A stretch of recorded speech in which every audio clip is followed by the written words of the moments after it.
इश्क में ये खता किया हमने, हर कदम पर वफा किया हमने, इश्क में ये खता किया हमने।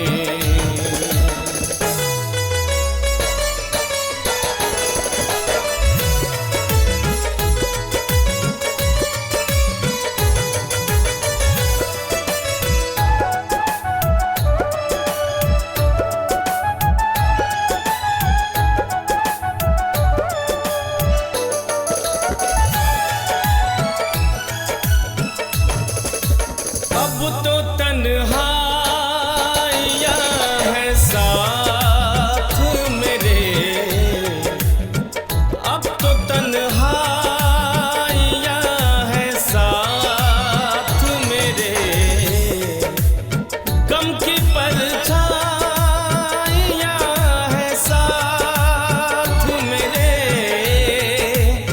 गम की परछाइयाँ है साथ मेरे, तेरा हर दर्द ले लिया हमने, तेरा हर दर्द ले लिया हमने, हर कदम पर वफा किया हमने, इश्क में ये खता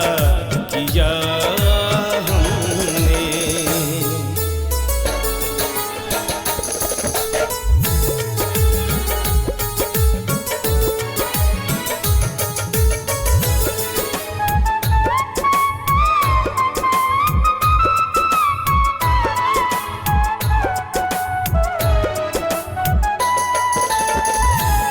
बड़ी मुश्किल से दिल को लगाया,